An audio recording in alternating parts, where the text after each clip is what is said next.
Drew, so far so good. One game down for the Eastern and Western Conference Finals, both being very exciting games. The game that just ended minutes ago was the Mavericks versus the Timberwolves. First thoughts and opinions now that the game has ended. What are your thoughts immediately? Um, I I have to say that if Kyrie is going to stay this aggressive, if we're getting this Kyrie the entire series, then Dallas has something on their hands here. It was a little bit of a flashback for me watching him play the game, just very, very aggressive. I Yeah. thought before the series started that they really needed to force him off the perimeter and make him settle for those mid-range jump shots that he didn't wasn't super successful with in the last series, but um, the Dallas Mavericks have this ability. They have three levels of scoring. They can score at the bucket, they could score mid range, they could score at the perimeter. And you saw all that on display here in game one. Yeah. Frankly, Anthony Edwards didn't play very well either, but um, I think Minnesota Timberwolves fans would say, oh, it's okay. We had a bunch of turnovers. Ant didn't play well. If he did, if we didn't have those turnovers, we would have won the game. I think Mavs fans will tell you, well, guess what? We're a great defensive team, and these are the defensive matchups that we're putting in front of you, and that's why you had those turnovers. They weren't unforced turnovers. And the other thing is Dallas and their rim protection is much better than some of the other teams that Minnesota has faced so far in the playoffs. And that's going to be a different level of defense that Minnesota has to figure out. I'm not saying they won't, but you just saw what Dallas does well in this game. It was on display, and then Ant doesn't play that well. And here we are. Yeah, the difference makers of Washington, Gafford, and Lively makes all the difference in the world. I thought the matchup between the two bigs, or I guess all the bigs, were going to be really good. I guess their three versus the other three, with the respective of Rudy Gobert, Cat, and Naz Reid going against, once again, Washington, Gafford, and Lively. The other side took the advantage. I honestly, so when we're talking about Anthony Edwards, he had three just boneheaded kind of mistakes, turnovers, where he threw the ball into the stands three separate times over the course of the game. And it's almost really confusing. And you could see what, talking about Kyrie Irving, you can see what Kyrie does just draining away. And they mentioned on the broadcast of be careful what you wish for, calling out Kyrie. Oh, I want Kyrie. I'm going to have to step up in this situation. And he just put on a show. He set the tone, he set the pace. And yes, he had a very odd playoff game for him. Again, this series, or excuse me, this playoff run that Kyrie's been having, it's lulls in the first half, turn it on in the second. It's kind of the opposite on this situation. I think he scored 6 points in the second half, if I remember correctly. So again, literally polar opposite of what he usually does, but he did set the tone for the team. And when we're waiting for the two superstars to do something in LUKA Doncic and Anthony Edwards, who were not having great games all the way up to the third quarter, LUKA, again, not having a great game. Still fine, but not having a LUKA game. Well, once that fourth quarter turned on, he made it his game. That was his time to shine. Anthony Edwards never turned that on, and that was really the difference maker here. Is LUKA turned it on in the fourth, and Ant couldn't. The other thing that I want to bring up is Cat. I know Cat made a couple of big time plays down the stretch. The long three, and the controversial Basket interference. Yeah, that basket was. interference. Yeah. So I know there was a couple things there. He had a putback coming out of the corner as well. So there was a couple of things, but overall, I was kind of disappointed in Cat's game. He only shot, let me see real quick, 22% from three, 2 from 9, 30% from the field overall. I was really disappointed on his rebounding. He had 3 offensive rebounds, 4 defensive rebounds, so 7 overall. But I was kind of disappointed in the effort that he was putting in. When Rudy Gobert wasn't in there to try to grab the rebound, you could see the difference in the boards. Yes, the offensive rebounds are great, and it's great to get those second chance opportunities, but I want to see more from Cat. It was a super disappointing. Every single time I felt like I was, yeah, let's go Cat, because I love Cat as a player and as a person. He's a cool ass dude. But then I was also like, dude, what are you doing? Super disappointing game from him, in my opinion. I definitely want to see more out of those top 2 guys. I think Ant will bounce back. Cat needs to reevaluate what he's doing a little bit going forward. Looking at specifically the benches of both of these teams, I feel like there wasn't Lively a was a plus 19, man. yeah, If he you're was gonna get super effective. if you're gonna get Lively at a plus 19 in this series, that's just next level production. I I can already see. Oh, you're an idiot. You're talking about plus minus. Yeah, no, I get it. It's not the end all be all stat, but when your starting lineups are at a net neutral, you know what I'm saying? Like when you look up and down the lineups and everybody's a plus one or a minus one or a plus two, minus two, and then one dude is a plus 19, that's Yep. freaking wild in a game that was this close. Yeah, he had the biggest plus minus out of either one of the teams. You could definitely feel the presence of Derek Lively on the court. Looking on the other side of the bench, Nikhil Alexander Walker really didn't have a great game. He really couldn't even buy a bucket if he wanted to, shooting 16.7% from the field, 0 for 4 from the 3-point line. Kyle Anderson had himself a pretty good game. He went 1 from 3, which is a miracle for him. I feel like he even drained one of them. But he did pretty well overall. Usually some of the times I'm looking at Kyle Anderson, I'm like, what the hell are we doing here? I know you're a really good defender, but sometimes I'm like, you're a detriment on offense half the time. Naz Reid had a pretty decent game, but his turnovers, he only had 2 of them, but the 2 kind of felt like when he was kind of driving in and he kind of just gave himself up.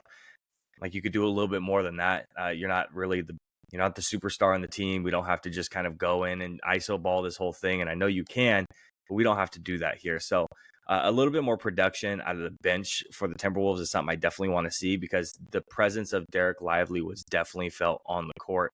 Outside of Derek Lively, though, on the Mavericks side, there wasn't really much going on, but there wasn't any more need to. That starting 5 rotation plus Derek Lively was all that the Mavericks needed in this game. Someone that's not going to get talked about too much because he only had 8 points is going to be Derek Jones Jr. And he played a huge defensive role, especially against Anthony Edwards, or Kyrie played against Anthony Edwards. Again, Kyrie was like he was gassed the entire game, and Derek Jones Jr. did a tremendous job guarding him when he was actually there. Anthony Edwards looked really tired. Also, Yeah, they were humming that up on the broadcast a lot, and I'm like, all right, let's relax. Like he's not dogging it out here. yeah, One thing I noticed the very first couple plays of the game, LUKA scores and he was limping back up the court. I know Jason Kidd said pregame that he was at 100%, but I'm pretty sure that was a coach's fib.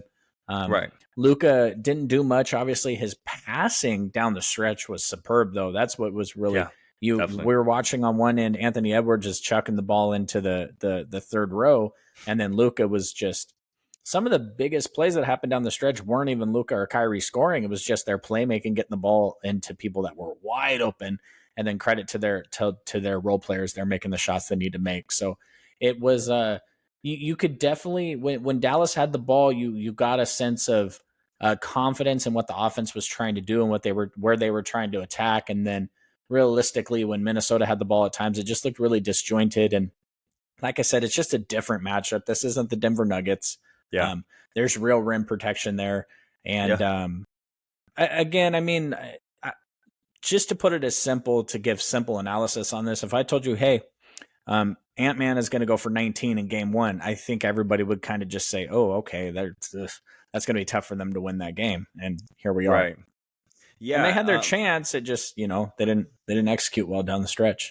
Something that is playing a big part of this series, at least this first game as well, is the last series that Minnesota just played. You turn on the 2 different series of Dallas versus OKC and Minnesota versus the Nuggets, and the physicality that the Nuggets and Timberwolves were playing, where it was completely different than what the Dallas Mavericks and the Oklahoma City Thunder were playing with on the other side. So Mm-hmm. the physicality of the last series for the Timberwolves is something that I was concerned about going into the series. I brought up to a couple of people, a couple of buddies. I just said, hey, the one thing I'm really concerned about is them coming off of a very, very physical 7-game series against the defending champs, and then Sure. having to go guard against one of the two best offensive players in the league today. Really concerned about it. So we'll see how this kind of bounces back. We're not going to see this type of game from Ant and Cat over and over again. Shout out Jaden McDaniels. He did a fantastic job, going 6 from 9 from 3. LUKA, those first 3 quarters, didn't play a whole lot of defense against him. Fourth quarter, he turned on his offense and his defense a little bit more. So was impressed a little bit with LUKA overall with his entire game in the fourth quarter. So again, LUKA is the biggest difference maker here, even with the lackluster 3 quarters. He took over the game. Yeah, we definitely didn't think we were tuning into LUKA and Kyrie versus Jaden McDaniels and Kyle Anderson there. I saw someone on Twitter say that Kyle Anderson's jump shot looks like when you're logging into a website and has the 2-step verification. You know what I mean? Like it's, yeah. And then another guy posted the robot 3, the guy that shoots the robots. The robot that shoots the threes anyway. And there's a lot of people that are clowning him in his offensive game. So, but on the flip side to that, I think with like 3.5 minutes to go in the game, the Wolves got to stop. Yeah. And the Mavs got the offensive rebound and hit a 3. And then on the very next defensive play for the Wolves there, they get a steal, and then they have a turnover, and the Mavs come down and hit a 3. And that's a 6-point swing there when you have a 4-point lead. They go from up 4 down 2 in the matter of 2 possessions, which they actually got stops on, and then just didn't take care of the ball and didn't box out on the rebound. So, frankly, you're talking about a team that was up 4 with 3 minutes to go. Now, being up 4 with 3 minutes to go, the game might as well be tied at that point. I know a 4-point lead with 3 minutes doesn't mean absolutely anything, but they're in position to win the game. And when you're talking about Kyrie and LUKA, especially LUKA, who was named to the All NBA team this year, this today. And I don't know if you saw his projected contract that he's going to sign. It's like $330 million he's going to get paid. Yeah, just him a and Shea wild, got a huge ass number. Yeah, but that is a ton of experience in these games, closing out these games. And we're talking about Karl Anthony Towns, who's never been this deep in the playoffs ever, really never played any games of any significant meaning before this year. And then you got Ant, obviously, who he's the budding superstar, right? Like him and a handful of guys are the new faces of the league as the old heads start to phase out. And it just hasn't been there yet. So closing out a game one like this, I do think it's interesting where if you look at all 4 teams left, right? You have Tyrese Halliburton for the Pacers. You have Jason Tatum for the Celtics and Shamrocks. And then you have LUKA, and then on the other side you have Ant. You have it's proven in these playoffs that if you want to make it to the next level, if you want to go to the next level, you have to have one of these superstars on your team. I'm hoping that the Kings can re-sign Malik Monk in the offseason to make some noise. And then I'm just looking at the talent on my TV in these conference finals. And I'm just like, man, Malik Monk ain't moving the needle here, man. Like I want him to re-sign him so we can win some games, but these are superstars. These are NBA superstars. LUKA, who's going to be a generational player by the time it's all said and done, even if he likes to complain to the officials too much. And people are out here creating conspiracy theories that he's the son of Michael Jordan. Tatum has just been Tatum for a number of years now. And Tyrese Halliburton is exploding onto the scene. It's just, I'm so glad I'm just hyped. These past 2 games have been close. They have come down to the wire. No blowouts. I hope all the games are like that this series. And frankly, this is what the NBA wants. They need a powerhouse team like the Celtics to open the viewership to the Pacers. And then you need a generational talent like LUKA taking on the next wave in Ant, and we get to watch a close-ass game. I wish Ant had played a little better, but here we are. 2 excellent basketball games back-to-back. Yeah, something I want to bring up too is the coaching. There wasn't really a lot of adjustments on the Timberwolves side to deal with the LUKA / Washington / Gafford / Lively, whoever was going to be in the paint to throw a lob when they were doing the drop zone, and they didn't know whether they wanted to help with defense against LUKA or play back. And there was no adjustment to that. It felt like they didn't really go to that until the second half regularly. And then they waned off of it a little bit towards the end. I don't think it had anything to do really with the adjustments. It was just they waned off of it because LUKA started to take over with a lot of ISO ball. So the other thing, too, is obviously at the very end of the game when Kyle Anderson is going to inbound the ball, they brought it up on the broadcast where LUKA didn't have to worry about Kyle Anderson in front of him he could go basically play 4-on-5 because there wasn't going to be a pass to, let's say, Rudy Gobert and then back to Kyle Anderson for a three. It's just, there's not enough time on the clock to do a big ass windup like that. Right. So that he didn't have to worry him. So they have to burn a timeout for that. So it's just kind of boneheaded to draw that up with him passing the ball in at that moment and then having to take that timeout. So the coaching was a little bit questionable down the stretch, and you have to wonder. I know that the coach is obviously in constant communication with the assistant who's actually walking up and down the floor, but you have to wonder how much of that might be affecting about the game towards the very end. So just something I wanted to bring up about the coaching that was a little bit head scratching, which is really the first time I've looked at the Minnesota Timberwolves game in these playoffs and scratched my head and say, what the hell is going on here? This is kind of mind boggling. So hopefully it's a one-off thing, doesn't need to happen again, but overall, great game. And we can go ahead and move on to the all NBA teams.